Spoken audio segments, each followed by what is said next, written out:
ഓണത്തിന് എല്ലാവർക്കും സദ്യയാണ് പ്രധാനം. പക്ഷേ മലയാളികൾ പല സ്ഥലങ്ങളിലും പലതരത്തിലാണ് ഓണസദ്യ ഒരുക്കുന്നതും കഴിക്കുന്നതും. എന്നാൽ ശാസ്ത്രീയമായി കഴിക്കുന്നതിന് ചില ചിട്ടവട്ടങ്ങളൊക്കെയുണ്ട്. അതൊന്ന് നോക്കാം.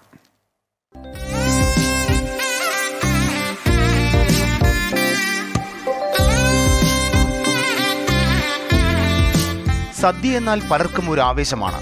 എന്നാൽ ഇന്നും വാഴ ഇലയിൽ വിളമ്പുന്ന ഓണസദ്യ ക്രമത്തിൽ കഴിച്ചു തീർക്കാൻ അറിയില്ല പലർക്കും. വിളമ്പുന്ന മുറയ്ക്ക് കഴിക്കാം എന്നല്ലാതെ ഏതിനൊപ്പം എങ്ങനെ കഴിക്കണം എന്നത് മിക്കവർക്കും ഇന്ന് അറിയില്ല.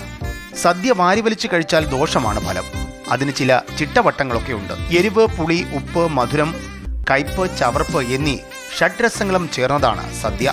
കണ്ണുകൾ കൊണ്ട് സദ്യ ആദ്യം ആസ്വദിക്കണം, ഒപ്പം മണവും. എന്നിട്ട് വേണം കഴിച്ചു തുടങ്ങാൻ. പഴമക്കാർ ഓണസദ്യ വിളമ്പുന്നതിനും കഴിക്കുന്നതിനും പ്രത്യേകം ചിട്ടവട്ടങ്ങൾ ക്രമീകരിച്ചിരുന്നു.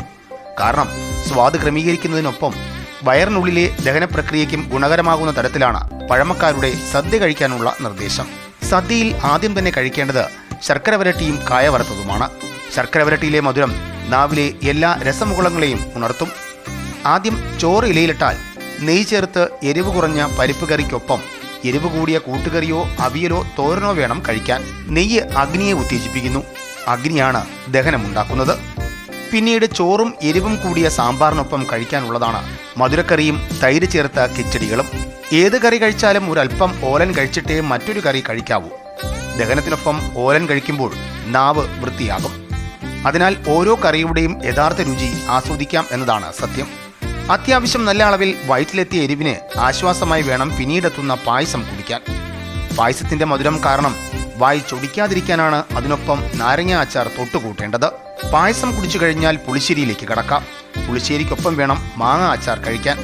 ഇനി രസവും അതിനൊപ്പം ഇഞ്ചിക്കറിയും കഴിക്കണം. ഇതോടെ സദ്യയുടെ ദഹനത്തിനുള്ള വകയായി. ഏറ്റവും ഒടുവിലായി പച്ചമോരും പാവയ്ക്ക അച്ചാറും. ഇത് വായുക്ഷോഭം ശമിപ്പിക്കും. ഇങ്ങനെ കൃത്യമായ വ്യവസ്ഥ പ്രകാരമാണ് സദ്യ കഴിക്കേണ്ടത്. അല്ലാത്ത പക്ഷം ആരോഗ്യത്തെ തന്നെ സദ്യ ദോഷകരമായി ബാധിച്ചേക്കാം. ഇത്തവണയെങ്കിലും ഓർത്തോണം കഴിച്ചോണം ഈ രീതിയിലൊരു ഓണസദ്യ. News desk, Amrita news.